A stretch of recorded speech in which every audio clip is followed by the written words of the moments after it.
अंडा तवा मसाला करणार आहोत आपण. तर त्यासाठी इथे मी 4 अंडी उकडून घेतलेले आहेत.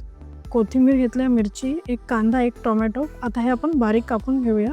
सर्वप्रथम आपण आधी अंडी उकडलेली आहेत ती साफ करून घेऊ.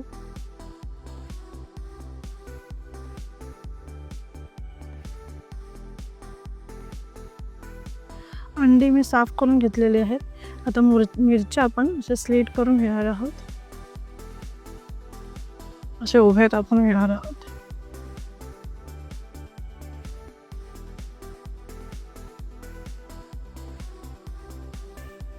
एक कांदा बारीक कापून घेतलेला आहे.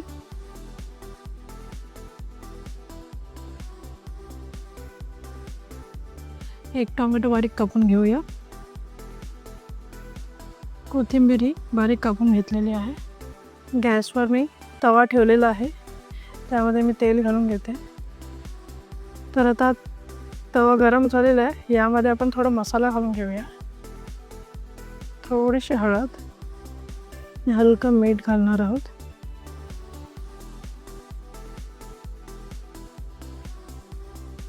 यावर आता आपण जी उकडून घेतलेली अंडी आहे ती अशी अर्धी कापून या मसाल्यावर सोडणार आहोत आपण.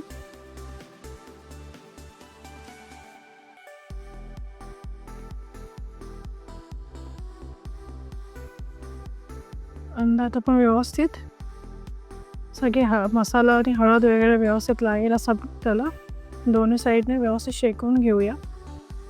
अंडी एका साईडने व्यवस्थित परतून झालेली आहेत, छान फ्राय झालेली आहेत. आता हिला आपण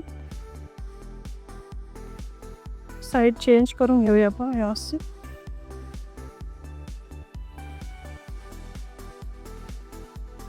अंडी दोन्ही साईडने व्यवस्थित फ्राय झालेली आहेत.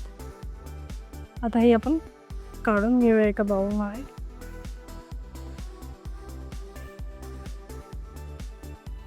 तर सेम पॅनमध्ये मी आता बटर घालून घेते. बटर आपण मेल्ट करून घेऊ. त्यामध्ये मी आता थोडा कढीपत्ता घालते. म्हणजे आपण बारीक स्लीट केलेल्या मिरच्या आहेत त्या घालून घेते.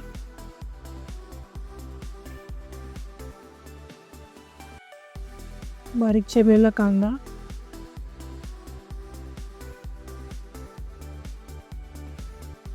ते परतवून घेऊया आपण. कांदा थोडा फ्राय झालेला आहे. आता यामध्ये आपण बारीक चिरलेला टोमॅटो घालून घेणार आहोत. यात थोडं मी मीठ घालून घेते.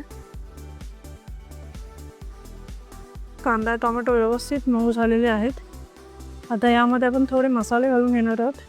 तर यामध्ये मी हळद, थोडी धना जिरा पावडर, लाल तिखट, गरम मसाला पावडर व थोडंसं आमचूर टाकते. आता हे व्यवस्थित फ्राय करून घेऊया. यामध्ये हलकं मी पाणी घालून घेते. यामध्ये आता आपण जे फ्राय केलेले अंडे आहेत ते घालून घेऊया. 5 मिनटं त्याला झाकण लावून ठेवून देऊया आपण